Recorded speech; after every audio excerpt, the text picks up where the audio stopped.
Hi, student teachers, social studies student teachers in 4724. This is your next big assignment, the parent contact letter. It is due to D2L by Sunday night, January 26th by 11:59 p.m. Okay, so this is a letter that usually teachers the year, but since you're coming in the middle of the year, I want you to make sure that you get something in the hands of the parents to say who you are, why you're there, that type of thing. So I'm going to go over some of the things that I would like to see in your parent contact letter. First, introduce yourself. So tell who you are, where you're from. Hey, I'm a student at OSU. I'm majoring in history, or I'm majoring in secondary education with emphasis in social studies. Okay, so tell your major, your qualifications, things like that. And you can separate these into different paragraphs. It's kind of up to you. I think it would probably be best to think of this as like a 4-paragraph letter. But again, it could be shorter than that. I'll let you decide how you want to lay it out. I don't have specific expectations, except I would like to see all of these things in there. So your degree program, when do you expect to graduate? So if you're graduating, say, this spring or the summer or next fall, make sure that you explain that. Hey, I'm graduating with a degree in such and such, or you're getting a bachelor's of science in secondary education.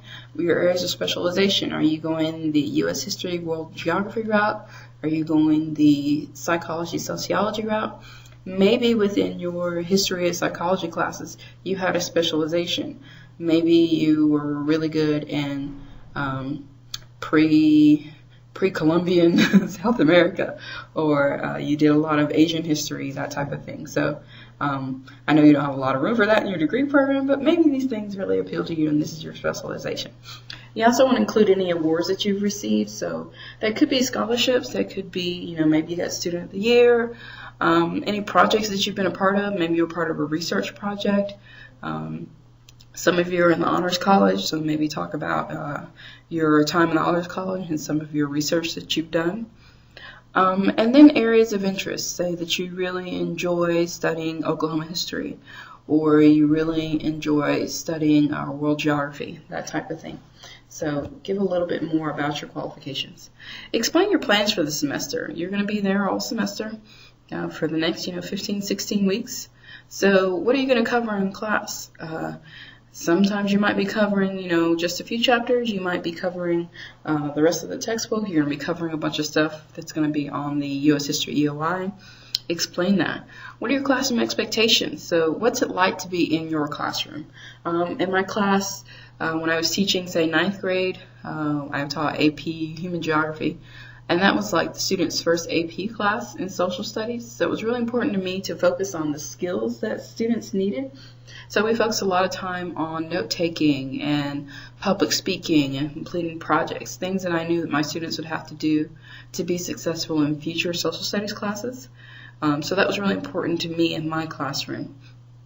Service learning might be something else that you are really interested in. It might be an expectation in your classroom. What are your homework or project expectations? Maybe you have a big term paper coming up or something like that. So you want to say, hey, this semester your student's going to write their senior paper in, world history. So these are the things they might need for that. Or maybe the students haven't done homework until you showed up. So you might see an increased amount of homework this semester. It could be because we're prepping for the EOI, or, assessment's really important, and you might explain like why that is and what that means, that type of thing. And then give contact information. So how can I reach you? Who are you? How can I reach you? So make sure that you put your email address in there. Use that professional OSU email address that we gave you. Don't be putting hellokitty65@yahoo.com. I don't really care. I want to know who you are at OSU. And make sure when you go into your OSU email, set up a really professional email signature. So, put your name, Mr. or Mrs., your full name. Maybe put social studies education major, and then maybe you hold an office on campus somewhere. You're part of a club or an organization, and maybe insert an image of Pistol Pete or the OSU logo. These types of things would be good in a professional email signature. It asks for some of the emails or letters you might send out have a space for putting a phone number.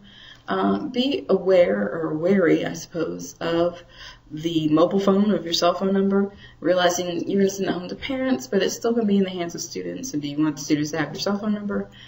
You might consider putting like the classroom phone number up there, but again, it's up to you. I won't tell you absolutely no, but I just don't think it's necessarily a great.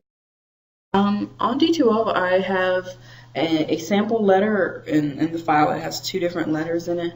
So I've just copied and pasted that here so you can see what students in the past have written. I made up the person's name, but I actually did copy this from a student. Plagiarism. Anyway, so they're telling you about what they're planning on teaching. You know, they're working for Mr. Smith. They say they're from Tulsa and things that, you know, they moved to Stillwater and they consider that their home now. They really talk about what they're going to focus on this semester. Yes, history can be fun. And they also say why they enjoy the students. That's also great for parents, really. It's great. This semester looks like they're covering 16 units. That's a lot of material, and probably maybe they're prepping for the EOI, that type of thing. So they gave their goal and why they have, you know, so much material to cover this semester. And then they ended it saying, you know, this is how to contact me. Feel free to email me. I really enjoy working with your student, that type of thing. And then they have phone and email again. This one's actually really, really short, and that's fine. They cover most of the things that I talked about here in this presentation, so make sure that you explain that this person's from Texas, and they're just really, but they really enjoyed Oklahoma history now that they're here. So kind of the same things. They said they're going to send out periodic emails, so I'm assuming this one was probably an email to send out to parents. So again, ask your cooperating teacher about sending out emails possibly. And you can send them out too from your OSU account. That would probably be fine, but I realize again now they'd have your OSU email. Yeah, totally up to you with how you think about that. Your letter, absolutely awesome. First thing, consider using the Microsoft Word. Inside of there, they have templates for writing letters. So that might be something that you can open up a template. They even have some specifically for education. Looking through there and seeing, you know, the best way to send out a parent letter. Have a peer or your cooperating teacher read it before you give it to me, and really before you send it out. Like I said, I'm going to read over these and make some corrections and post them, send them back to you like we've been doing this whole past year on D2L. So make sure you make those corrections before you send it out to the parents. Another suggestion is don't use slang or what I call teacherese. As teachers, we have our own vocabulary. We'll say stuff like, oh, differentiated instruction. Like people know what that means. Your parents won't necessarily know what that means. So instead of saying differentiated instruction, you'll say, I want to make sure that I tailor your lessons to each individual child, making sure that this student has a little bit of choice. They can do activities that appeal to them, that type of thing. Another thing is be diplomatic. One thing you might want to say is your kid is a totally terror, and you know, you want them out of your class. You can't say stuff like that in a parent letter. You might even say, hey, we're going to do tons of homework, and your student make sure they do the homework, and it's your responsibility as parents to make sure they get it done. That's all well and good, and we know that to be true, but again, that's not necessarily the diplomatic way of stating that. So make sure that you are being polite, and make sure that you realize who your audience is, that you're addressing parents.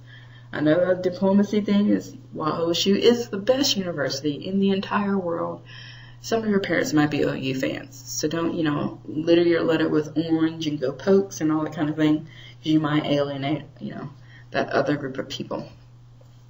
Another thing, instead of sending out a paper letter, you might consider email. We kind of talked about that before, but it's something to think about. And if you really want to make sure parents see this, it might be good to attach this to another important document. Maybe the school is sending home some important letter that students need, so you might attach that to this. Or you might want to wait and give this out. Maybe you're having a back-to-school night early this semester, or parent conferences are coming up. So this would be a good time to attach it, or make sure that it's available for parents that night. On the back of this letter, you might consider copying on your photo video release that you need for your student-teacher work sample that you absolutely have to have back to include students and their work in your work sample. So that might be something else that you can attach to this letter and then have it returned to you signed. Okay? So, or you might want to give students points for it, which is another idea. Anyway, feel free to email me if you have questions about the assignment. Again, it's due Sunday night, January 26th, 11:59 p.m. And I will see you in class on Saturday, February 1st. Hint, hint, my birthday is Groundhog Day, February the 2nd. So gifts are accepted. Cash, money orders, things that are orange and go in my office are all great gifts to give your teacher. And I'll see who brings gifts, and they'll know who listened to this presentation. Anyway, I will see you soon. Hopefully things are going well.